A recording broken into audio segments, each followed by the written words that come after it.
bienvenue dans l'émission Parole de Femme. Nous avons parlé de la volonté de Dieu depuis le début de la semaine et aujourd'hui nous allons parler de la volonté de Dieu concernant le mariage. Parce que le mariage soulève beaucoup de questions. Est-ce que je peux me marier? Avec qui puis-je me marier? Est-ce que la personne avec qui je suis est la bonne personne? Et ça amène de nombreuses questions. Il y a des gens qui sombrent dans une profonde confusion et on veut éclaircir ça aujourd'hui. Et puis, c'est pas si compliqué que ça, on a dit. La volonté de Dieu, il faut juste bien s'équiper et prendre les choses de la bonne façon. La première chose, puis-je me marier? Il y a le fameux don du célibat. Et beaucoup se disent, vais-je être moins spirituel si je me marie? Est-ce que vos maris sont devenus moins spirituels en se mariant? Pensez-vous, mesdames? Absolument. Non. Bah, vas-y, Mathilde, vas-y, Non, développe. pas du tout. Au contraire, je pense qu'on s'est... j'ai toujours su quand j'ai marié mon mari... Tu es devenu un vrai mentor pour lui. Ah oui, vraiment. Non, en fait, j'ai marié un leader spirituel. Je pense que dans l'ordre biblique, c'est bien quand la femme marie vraiment un leader spirituel qui devient le leader du foyer, qui conduit la famille dans la foi. Puis je pense qu'on s'est juste fortifié avec les années. Vraiment, ça a juste été de gloire en gloire, vraiment comme la parole le dit. De gloire en gloire, on s'est mariés. Il n'est pas devenu rétrograde. Pas du tout, mais au contraire. Non, déjà, non, un beau parcours. Ça va faire 20 ans. 20 Presque. ans. Oh, Presque. Waouh. Toi non plus, il n'est pas devenu rétrograde, Jonathan? Non. Puis quand c'est vraiment dans le plan de Dieu que l'un soit avec l'autre, ben c'est la synergie qui est entre les deux, elle fait de beaux résultats, quoi, au niveau du ministère comme à tous les points de vue. Mais je voudrais revenir sur le don de célibat. Tu as commencé l'émission en parlant du don de célibat et j'ai connu des gens dans le ministère qui avaient choisi de rester célibataires. Et entre autres, je pense à une très chère amie missionnaire. Elle, quand elle était jeune fille, elle fréquentait un jeune homme dans son église, puis ils allaient bien ensemble. Mais à un moment donné, elle avait un appel brûlant pour la mission dans son cœur. Et elle voulait aller à l'école biblique et se former pour partir en mission. C'est d'ailleurs ce qu'elle a fait. Mais le jeune homme, lui, il se sentait pas appelé à ça. Et à un moment donné, elle a dû vraiment devant Dieu faire le choix. Est-ce que, Seigneur, je continue pour te servir ou est-ce que je vais de l'avant? Là, il y avait un bon gars, chrétien, beau garçon, qui pouvait l'épouser et puis qui demandait que ça. Mais elle a dit non. Et elle est restée célibataire. Maintenant, elle a 77 ans. Oh, wow. Et elle a fait une carrière remarquable de missionnaire. Elle a fait énormément de choses en Afrique, au Sénégal. Et maintenant, elle est au Togo. Et c'est vraiment... Elle va bientôt prendre sa retraite, il est temps, là. Mais elle a vraiment servi Dieu et elle a fait vraiment la volonté de Dieu pour sa vie. Mais je pense que c'est pas non plus le cas général. Ouais. C'est vraiment des appels particuliers. Et elle, dans son cas spécifique, par rapport à l'appel qu'elle avait reçu, il fallait qu'elle reste célibataire. Elle a fait ce choix. Et elle a fait le choix. Et je pense que le célibat, quand il est choisi, c'est différent de quand il est subi. Tout à fait. Voilà, il ne faut pas non plus se dire, bon, bah, peut-être que Dieu veut que je sois célibataire parce que je suis célibataire. Ça doit quand même rester un choix. Il y a un choix qui a un but, finalement. Le but, c'était de servir Dieu pleinement. Et je crois que si on a envie de se marier, si on a le désir de se marier, il ne faut pas non plus se culpabiliser et puis aller chercher le mal là où il n'y a pas de mal. Si on a envie de se marier, ça fait pas de... La volonté de Dieu. Quand on se marie, c'est Dieu qui a dit qu'il n'est pas bon que l'homme soit seul. Tout à fait. Faire une aide semblable. Donc tu n'as pas le don du célibat. Tu n'as pas choisi le don du célibat, Aurélie. Mais il faut qu'on comprenne ça aussi, c'est que le mariage, c'est la volonté de Dieu. Avant même d'être notre volonté personnelle, avant même le désir d'une personne célibataire de dire « je veux me marier », mais c'est d'abord un désir que Dieu a émis lui-même en disant qu'il n'est pas bon que l'homme soit seul. Et ça, déjà, ça élimine beaucoup de questions comme... parce que tu parlais de célibataire subi, mais ça élimine ces questions-là. Ce n'est pas parce que tu es célibataire que tu as le don du célibat. Ouais. C'est la volonté de Dieu que tu te maries si tu n'as pas le don du célibat. Donc, il faut bien placer ces choses-là et comprendre que... Et Dieu aime le mariage, Dieu aime les couples, Dieu a des plans et une volonté aussi en tant que couple. Et c'est important de le découvrir et puis juste de le savoir que Dieu n'est pas contre le mariage, c'est pas une distraction, c'est pas être frivole que de vouloir se marier. C'est au contraire, c'est très spirituel. Et l'autre chose, c'est peut-on se marier avec n'importe qui? Alors... Bon, il y a plusieurs écoles, exactement. On ne va pas forcément entrer dans tout le détail parce qu'on n'aura pas vraiment le temps de faire tout ça. Mais juste dans la grande ligne, peut-on déjà se marier avec un inconverti? Absolument pas. D'accord. Si nous sommes déjà mariés, ben prions pour le salut de notre époux. Mais en fait, la Bible dit de ne pas avoir de joug, De se mettre sous un joug étranger. Ce qui veut dire que si nous, on est rempli de l'Esprit de Dieu, puis la personne connaît pas les choses de l'Esprit, ça va vraiment, il va y avoir tellement une grande différence dans les buts, dans la vie, la destinée, nos choix, toute la vie, en fait, de suivre Dieu et de ne pas suivre Dieu, ça va être une source de conflit. Donc, par le fait même, on ne peut pas avancer dans notre vie chrétienne non plus si on se marie avec quelqu'un qui ne partage pas notre foi. Oui, Donc, en fait, ça crée juste quelque chose de compliqué. Exact. Sanogo, il dit souvent que notre père à nous, c'est Dieu. Et quand tu te mets sous le joug d'un inconverti, mais son père à lui, c'est pas Dieu, donc c'est Satan.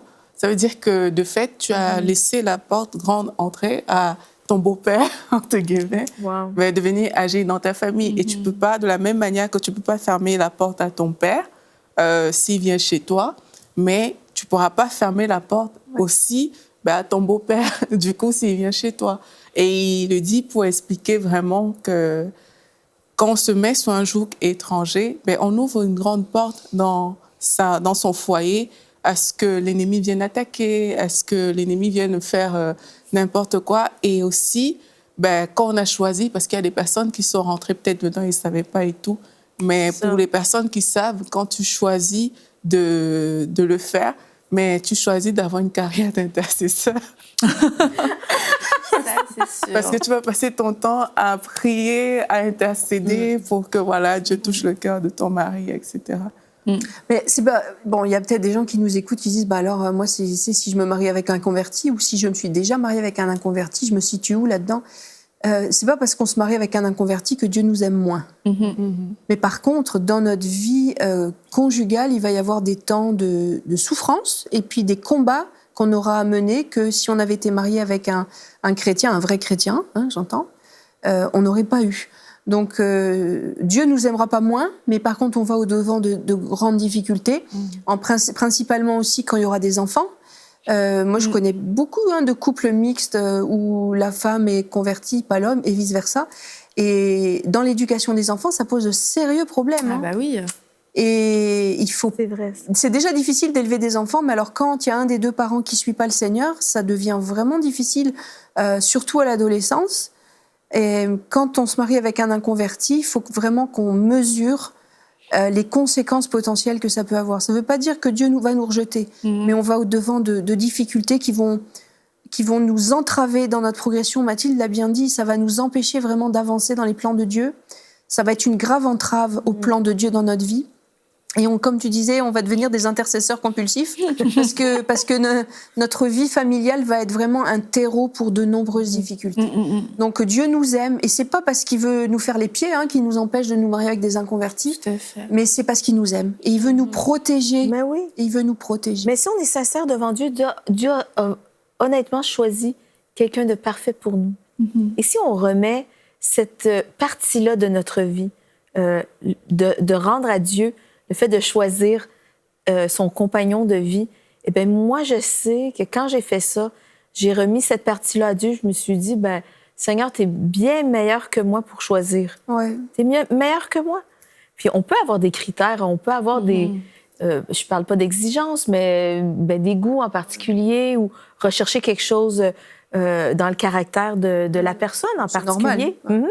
Mais ceci dit, Dieu connaît la personne idéale avec qui on peut partager notre vie.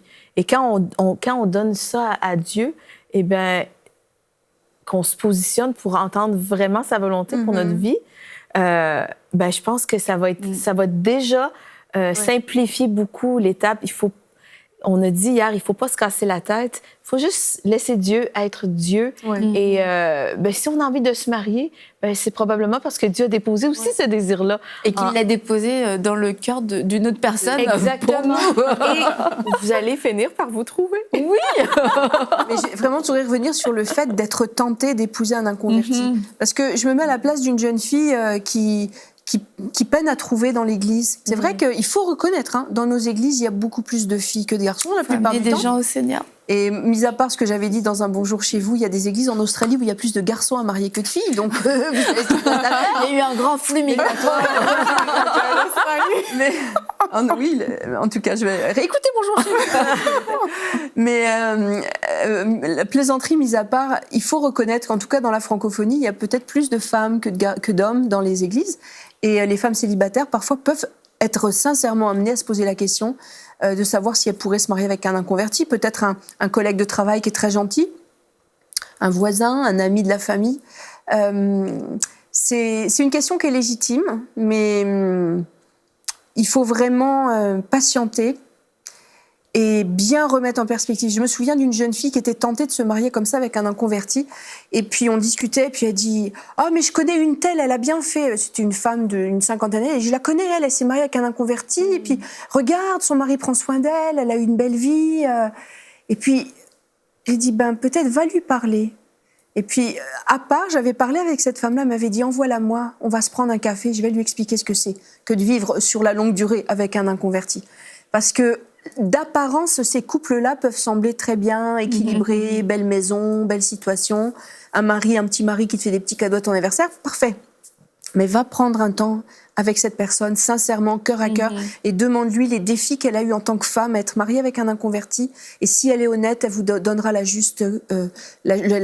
juste par rapport à ça. C'est sûr qu'il y a des défis, on peut pas le minimiser. Et c'est pour ça il faut en avoir conscience si c'est la décision que tu veux prendre pour ta vie. Ouais. Sache qu'il va y avoir des tribulations, sache qu'à un moment donné, ça va forcément créer des tensions, des divisions. Peut-être aujourd'hui, ça a l'air anodin, mais si on veut vivre notre foi à 100%, on n'arrivera pas à la vivre à 100%. Enfin, ce sera plus difficile de la vivre à 100% avec quelqu'un qui ne nous appuie pas et qui peut-être même au fur et à mesure des années que nous on va grandir, va lui-même devenir de plus en plus réfractaire à la fois. Puis on est transformé en Christ et quelquefois notre transformation ne plaît pas aux autres et ça peut devenir bizarre. Moi, je me souviens quand j'ai rencontré Jérémy dans notre première phase de rencontre. Il était plutôt rétrograde. Donc, moi, il me plaisait bien comme ça. Mais moi, j'étais pas du tout chrétienne. Il me plaisait bien le jour où il est revenu au Seigneur et qu'il est devenu vraiment radical pour le Seigneur, en feu. Et il me plaisait déjà un petit peu moins, tu vois. Et si on avait été mariés, j'imagine, je me serais dit, c'est pas le même homme que j'ai épousé et c'est pas avec lui que je veux rester. On n'a pas du tout les mêmes centres d'intérêt. Il voit plus la vie comme moi je la vois. Mais je veux dire, on n'était ni fiancés, ni mariés, ni rien du tout. Donc, ça s'est terminé là. Mais la même chose peut se produire dans le mariage, sauf que là, on est dans le mariage, on est dans une alliance. Et là, les choses, qu'est-ce qu'on fait à ce moment-là, en fait? Et il faut vraiment peser le pour et le contre. Et puis, tu disais, on peut avoir des tentations.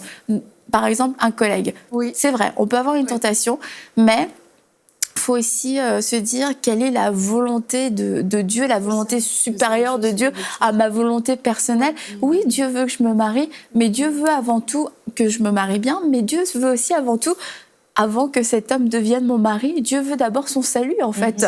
Le but de sa vie, c'est pas de devenir mon mari à moi. Le but de sa vie, c'est aujourd'hui, c'est de rencontrer Christ. Et vraiment, je veux pas en faire non plus une doctrine, mais je crois que c'est bien de gagner des âmes à Christ pour répondre au mandat et parce que leur vie éternelle est en jeu. Ouais. Mais sincèrement, s'il y a quelqu'un dans ton entourage que tu aimes bien, que c'est un bon garçon, c'est un collègue de travail, parle-lui du Seigneur, amène-le au Seigneur. Et puis là, on pourra discuter. Avant de le marier. Oui, c'est ça. Ça va être plus. Oui, parce que les gens disent, dans le mariage, on va se marier. Pas un bémol, mais en tout cas, rajouter quelque chose à ce que tu dis. Et je dis pas qu'il faut forcément faire ça pour ça. Je dis ça parce que j'en ai vu plusieurs des couples se former comme ça. C'est-à-dire que la fille est intéressée par un gars, et puis elle l'amène au Seigneur, et ils se marient, ils deviennent chrétiens. Enfin, ils suivent le Seigneur tous les deux dans l'église. J'en ai vu plusieurs, donc vraiment, je parle en connaissance de cause. Souvent, ce qui se passe, c'est que, qu'on le veuille ou non, il y a un agenda émotionnel dans le fait d'approcher le gars, de lui témoigner de Christ.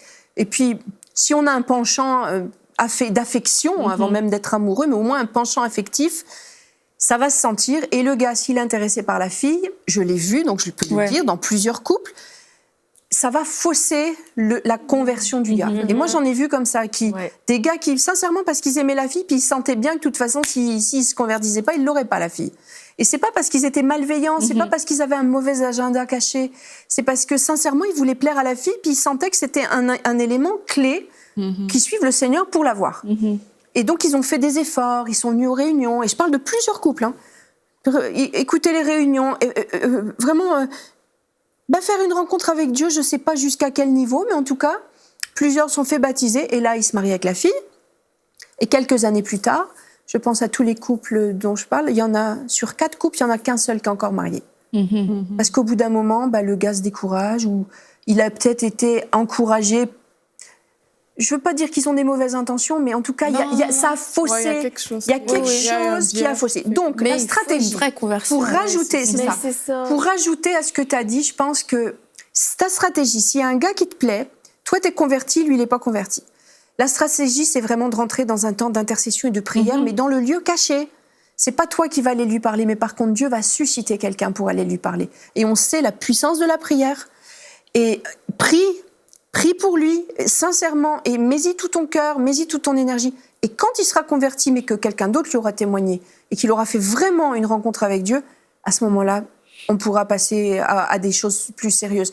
Mais attention, là, aux conversions, entre guillemets, émotionnelles.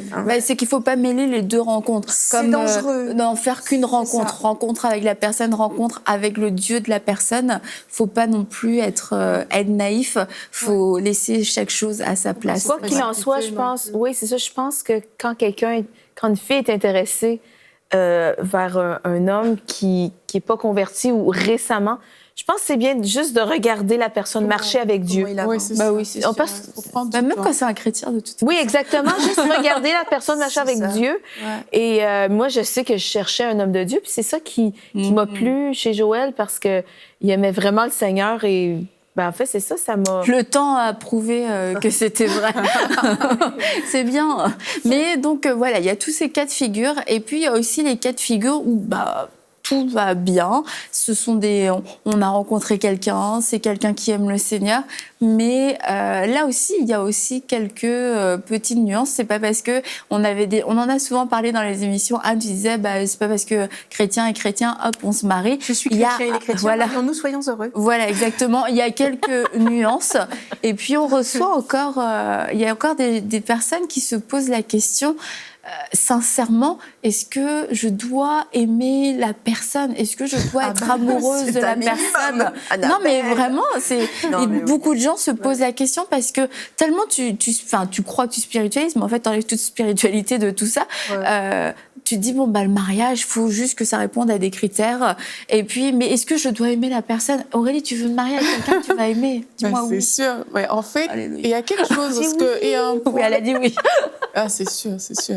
Mais il y a un point aussi, parce que je pense que culturellement, il y a des choses qu'on accepte comme ça, mais sans le réaliser, parce qu'il y a beaucoup de cultures où il y a des femmes, on leur a imposé la personne qu'elles devaient épouser, et c'est rentré comme dans une logique, dans une norme un peu que, voilà, mon père ou ma mère, il va choisir la personne que je vais épouser et j'accepte.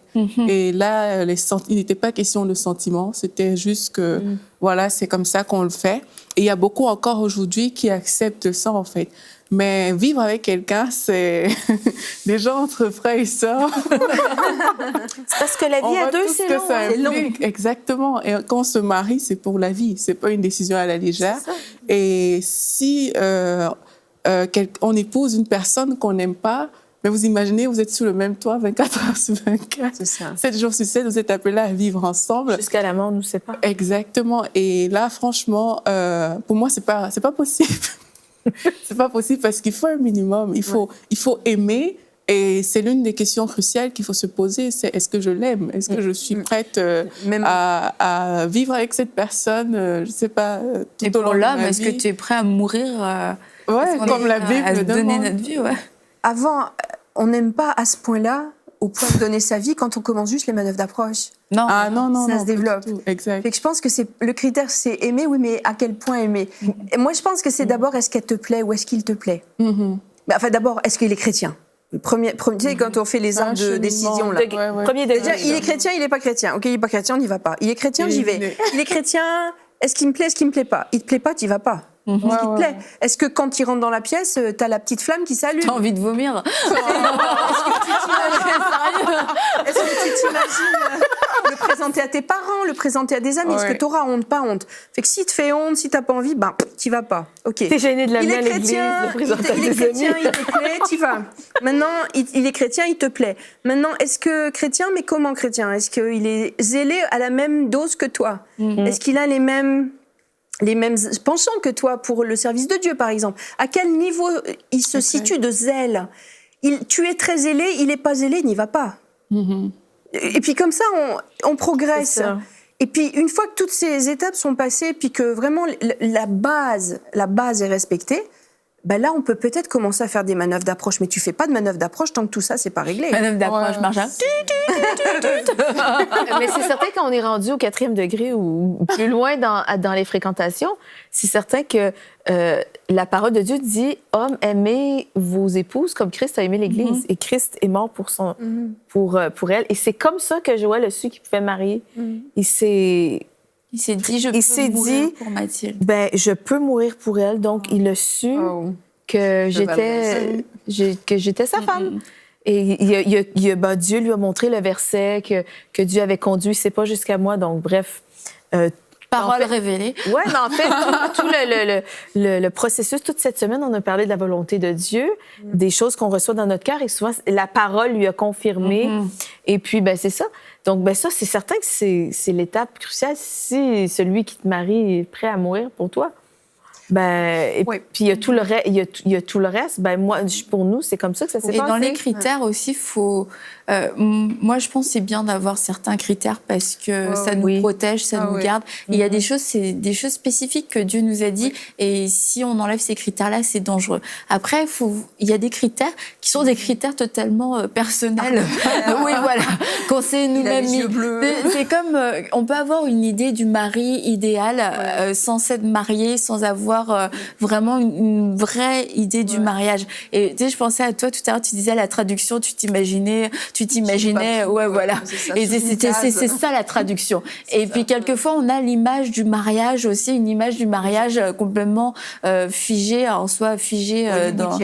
Ouais, voilà, peu importe où elle est figée, mais en tout cas qui est pas vraiment réelle, avec un mari, une image d'un mari qui est pas non plus réelle. Et au final, il y a jamais personne qui correspond à nos critères parce que tout le monde est vivant, tout le monde a des défauts et c'est pas des acteurs. Et au bout d'une heure et demie, ils sont encore là dans ta vie. Donc c'est là, il faut aussi s'ajuster. Il y a des critères qui viennent de Dieu dans le sens, c'est des choses que Dieu a mis dans notre cœur et pour ça, faut pas faire de compromis. Mais il y a des choses, c'est des choses que nous-mêmes on a mis et c'est des critères totalement humains qui bloquent le chemin et qui bloquent nos yeux aussi pour les bonnes personnes. Ça, c'est vrai. Et moi, j'en ai vu plusieurs qui étaient complètement congelés, là, surgelés sur place, à plus vouloir bouger, parce qu'il y avait tellement de critères. Alors, ils se retrouvaient avec un jeune homme, enfin, une jeune fille se retrouvait avec un jeune homme qui avait tous les critères. Enfin, je veux dire, il était chrétien, il était zélé pour Dieu autant qu'elle, bien sous tout rapport. S'entendent bien, ils deviennent amis dans le groupe de jeunesse et tout. Ah ben oui, mais j'avais tel critère, il les remplit pas. Donc, on flush. Enfin, on élimine. Ben non. Et je pense que si on fait les choses bien, c'est déjà construire une amitié tu sais, dans un groupe, dans une collectivité, dans un groupe de jeunesse. Et puis, tu vois, tu testes un peu aussi le caractère et tout ça. Et il y a un rapprochement amical, avec aucun autre agenda que de l'amitié. Et puis, au fur et à mesure, on va... Et comme ça, nos critères vont sauter. Parce que si tu voulais un blond aux yeux bleus, mais que le gars dans le groupe de jeunesse avec qui tu t'entends super bien, c'est un petit brun aux yeux noirs, ben c'est peut-être lui, ton futur mari. Et il ne faut pas que ton critère d'un blond aux yeux bleus qui ressemble à Robert Redford, ça te bloque. Donc, il faut que tu laisses une chance. Je ne pense pas que les jeunes filles aujourd'hui rêvent de Robert Redford. Ils sont en train de dire, c'est qui C'est ce que je me disais. Personne ne connaît. Elle est vieille, elle pense à Robert Redford. En tout cas, les jeunes à qui on peut penser un petit blond aux yeux, un beau petit blond aux yeux. Mais je pense que tu as dit un point vraiment crucial, l'amitié. Je pense que quand on a une belle amitié, déjà ça, c'est vraiment un signe d'une complicité. Parce que quand on est marié, c'est d'abord marier ton meilleur ami, marier ton complice. Tu vas passer ta vie avec. Et puis, c'est tellement plus facile de cheminer avec ton meilleur ami. C'est tellement plus facile de prospérer spirituellement avec ton meilleur ami, avec quelqu'un avec vraiment qui t'as beaucoup d'affinités, avec qui... je retrouve pas le mot, mais Complice, vraiment... Oui, c'est ça. Mais moi, je pense que par rapport aux ajustements, on est en train de parler d'ajustements, mais c'est bien aussi de demander à l'Esprit de Dieu de nous disposer vraiment pour que nos critères à nous ne soient pas une barrière ou un frein dans le choix de la personne. C'est juste avec Dieu. Oui, épouser, parce que c'est, bon, comme on a dit, c'est normal d'avoir des critères, mais il faut vraiment que le Saint-Esprit incline nos cœurs vers la personne qu'on va épouser. Donc, comme on en a parlé avant, mais c'est vraiment notre associé aussi dans ça, le Saint-Esprit. C'est que oui, tous les éléments peuvent être bien réunis, mais c'est toujours cette conviction qui vient du Saint-Esprit après qui va faire la différence, en fait. Et c'est vraiment de demander à Dieu, Seigneur, je veux que tu m'ajustes, parce que peut-être je peux me tromper, comme toi t'as dit, Dieu, il sait mieux que toi ce dont tu as besoin. Donc Dieu connaît mieux que nous aussi la personne qui est bonne, par exemple, pour moi, que je dois épouser. Dieu la connaît mieux que moi. Moi, avec mon regard humain, je peux me tromper, mais Dieu, il a un regard supérieur sur tout ça. Donc vraiment, c'est important de demander au Saint-Esprit aussi de nous ajuster pour qu'on puisse faire les bons choix dans ce domaine-là. Et aussi lui laisser la place pour nous parler lorsqu'on est dans une relation. Si on ressent qu'on n'a pas la paix, et on n'a pas cette paix depuis le début, on n'a pas de conviction, on a plutôt la conviction de désobéir à Dieu, mais on a des sentiments pour la personne, d'être assez sensible et de pouvoir encore avoir cette disposition de dire bah, Seigneur, le but de ma vie, c'est pas de me marier, c'est de faire ta volonté.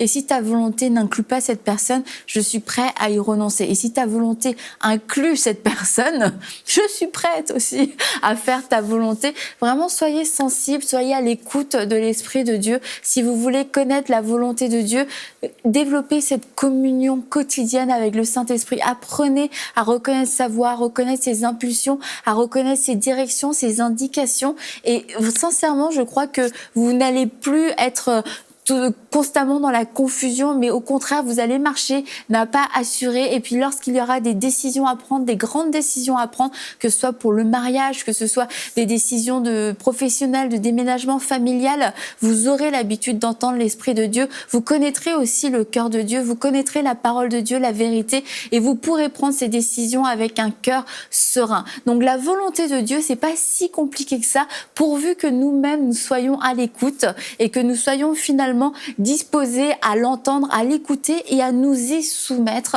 parce que je crois que souvent nous nous connaissons la volonté de Dieu, mais il y a un petit combat et pourtant nous connaissons la volonté de Dieu. Donc vraiment, comme Jésus, disons, Seigneur, je suis sur cette terre pour faire ta volonté et non ma volonté, que ta volonté s'accomplisse dans ma vie, que ma vie puisse porter beaucoup de fruits. Et on se retrouve très prochainement pour une prochaine émission de Paroles de Femmes.